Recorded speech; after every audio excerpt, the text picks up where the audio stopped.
Okay, so this is video 2 for Wednesday, April 17th, picking up from where we left off. So Eastern Europe.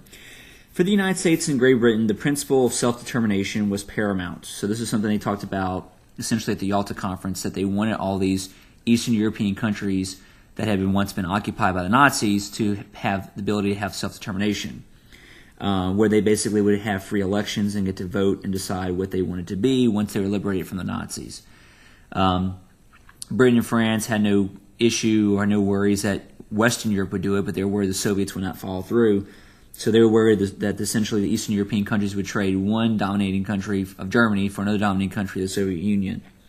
Stalin was adamant that the nations of Eastern Europe remain under Soviet influence. Again, he wants a buffer. He's tired of the Soviet Union and Russia being invaded. And this was a big cause of contention both at Yalta and Potsdam. He recognized that free elections would result in governments that were less than friendly to Soviets. Essentially, people wouldn't automatically suggest some kind of Soviet or communist government, so he wanted to make sure it happened no matter what. He also believed that Soviet security depended on buffer states in Eastern Europe to protect it from Western aggression. Therefore, pro-Soviet governments were put in place in Poland, Romania, Bulgaria, and Hungary. So I'll say that one more time. So he recognized that free elections would result in governments that were less than friendly to the Soviets. He also believed that the Soviet security depended on buffer states in Eastern Europe to protect it from Western aggression. So he also believed that Soviet security depended on buffer states in Eastern Europe to protect it from Western aggression. Therefore, pro-Soviet governments were put in place in Poland, Romania, Bulgaria, and Hungary. So they will become some of the dominant satellite nations. You can again see them here in the red over there. All right, so after Soviet influenced countries in Eastern Europe supported communists in a civil war in Greece in 1947, the United States intervened. So there was a civil war going on. Like both Greece and Turkey have some issues where there's some disturbances and some underlying issues. So the Soviets aren't invading Greece or anything, but they're going to certainly support the side that's potentially pro-communist. So America also interjects themselves here too. So in 1947, the United States creates what's called the Truman Doctrine, which offered financial aid to any country that was threatened by communist takeover. So the United States offers the Truman Doctrine in 1947 under Harry Truman, the new president, which offered financial aid to any country that was threatened by communist takeover. These events led to a decisive division of Europe into Western and Eastern sides. And then Winston Churchill makes a very famous speech in 1946 where the West was referred to the countries where he, as representing the West, refers to the countries under Soviet domination as the Iron Curtain countries. Because in the speech, he essentially says that it's as if an Iron Curtain has descended across Europe. And you can see here on the map that there's a stark divide. It doesn't literally mean an actual wall, and he's not talking about like the Berlin Wall here, because that won't come until 1961. He just means that there's a very stark divide between the Western, more pro-liberalism countries versus the Eastern, pro-communist countries. So the Winston Churchill idea of the Iron Curtain becomes a dominating theory and factor inside of Europe post World War II and the Cold War. So for Germany itself, the question of what to do with Germany was also a source of conflict among the Allies. We talked about them splitting it apart, but they disagreed about how they should come back together, if at all.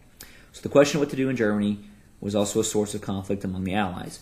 All agreed that the country and the city of Berlin would be partitioned among France, Britain, U.S., and the Soviets. So all agreed this country and the city of Berlin would be partitioned among France, Britain, and the United States, and the Soviet Union. The three Western Allies wanted to combine their three zones into one state under democratic principles. So eventually, it would take a few years, and it wasn't going to be immediate, but by 1948-49, they wanted to reunite their three zones. In Berlin, Berlin was also divided into four zones too, and you can kind of see this in the map right here. I don't know how well you can really tell, but you have Germany split, you have the British, Soviet, American, and French zones here. So there's the four zones, but Berlin is right smack in the middle of the Soviet zone. So Berlin is also divided. So here's Berlin, Soviet zone is on the east, and then French, British, Americans on the west side. So in Berlin, the three Western zones would also become a free city that was located within the Soviet zone of which makes the Soviets upset because they feel like it's in their territory. It should all be theirs. but because it was the capital, the other allies felt like, no, it should stay divided up. The Soviets wanted to stop these Western plans and gain control of all of Berlin. So the Soviets wanted to stop these Western plans and gain control of all of Berlin. To this end, they set up a blockade of Western zones in Berlin to prevent the West from moving supplies into the area. So they make a very passive-aggressive move. They don't want to risk any kind of military conflict or some kind of big fight. So in summer 48, Joseph Stalin decides to put a blockade up of Berlin, basically forcing all food and supplies by land and by water coming into the city, which is going to make it, basically they had 5 weeks of rations and they wouldn't survive much longer beyond that.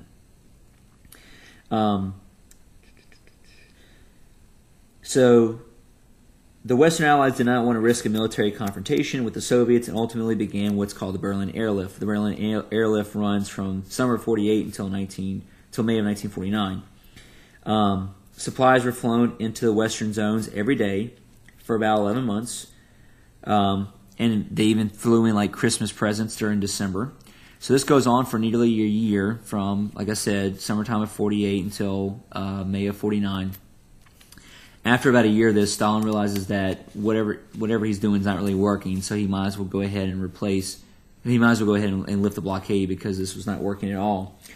So after that time, the blockade was lifted by May of 49, and then 2 states get created as a result. So basically Germany will stay split, much to the chagrin of both sides. So Eastern Germany becomes the German Federal Republic, or you can just call it West Germany. And the same thing for East Germany. East Germany was the German Democratic Republic, or GDR, and that was East. But East is communist, West being democratic. And Germany will remain divided from 1945 until 1990 as a result of this. But when Germany was split apart officially, it made Europe officially completely split apart. So now, as you can see here, Germany split kind of down the middle, but that's the Soviet influence zone, and this over here is, of course, the Western influence zones. Okay, so moving on to the next slide. So now we're looking at the Cold War on a global stage. Cold War on a global stage. In 1949, the Cold War moved to a global stage. In that year, communists gained control of the government of China and increased the West's concerns about the spread of communism. So in that same year, 1949, the communists gained control of the government of China and increased the West's concerns about the spread of communism.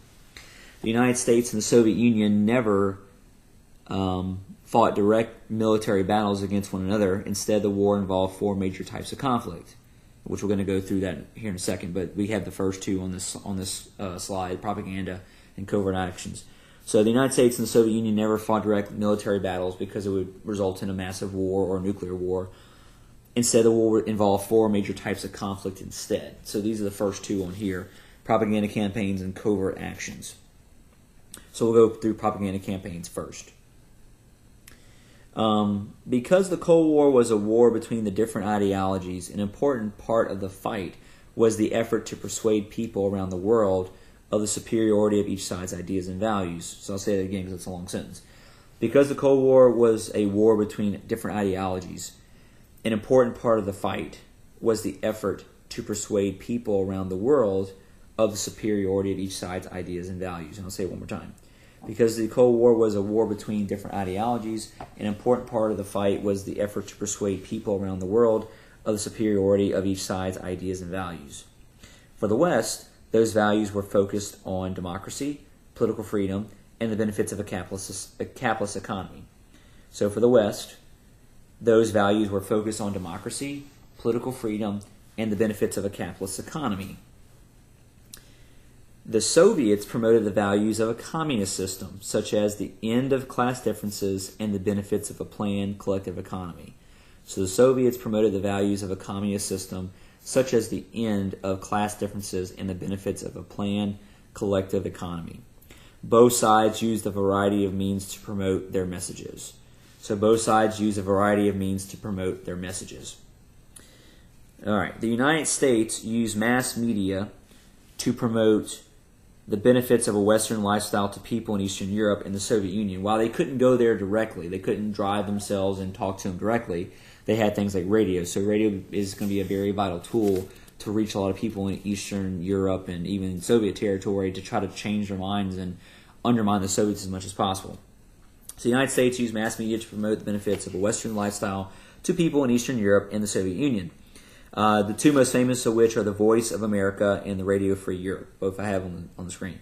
So the Voice of America and the Radio Free Europe were two government-sponsored programs that broadcast Western news and culture throughout the Soviet bloc. So the Voice of America and the Radio Free Europe were two government-sponsored programs that broadcast Western news and culture throughout the Soviet bloc.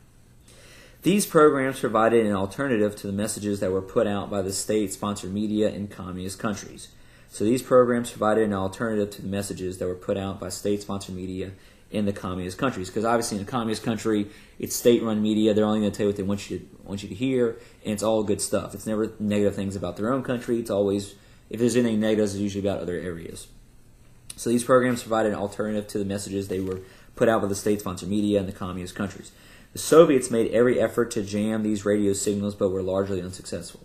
So the Soviets made every effort to jam those radio signals, but were largely unsuccessful. Soviet messages focused on the corruption and greed of Western countries, portraying them as economic imperialists. So Soviet messages focused on the corruption and greed of Western countries, portraying them as an economic imperialist. They also pointed to the problems of class and race in the United States. So they also pointed to the problems of class and race in the United States. And obviously, you know, after World War II, you still got things like segregation and Jim Crow laws going on in America. So that was a very easy thing for communists to talk about how America was so segregated and those kind of things. Stalin saw the efforts by the United States to supply aid to European countries to rebuild after World War II as efforts to make those countries dependent on the U.S., which he's not wrong. But obviously, it undermines his whole country and his ideas too. So Stalin saw the efforts by the United States to supply aid to European countries to rebuild after World War II as efforts to make those countries dependent upon the United States. Soviet propaganda to make those countries dependent on the Soviet propaganda posters often invoked images of Lenin and other early communist leaders to encourage citizens in the East to make sacrifices for their communist ideals. So Soviet propaganda posters often invoked images of Lenin and other early communist leaders to encourage citizens in the East to make sacrifices for communist ideals. You can see a couple posters here. You have like a Soviet worker shunning this capitalist top hat dude from America. You can see his striped pants right there. It says something in Russian, but basically, you know, don't trust the capitalists. And over here you see Stalin standing next to a statue of Lenin and people behind them all cherishing Soviet ideals and such. The Soviets also emphasized their strengths in developing weapons and space technology. More on that later on too. Okay, so we'll stop the second video here.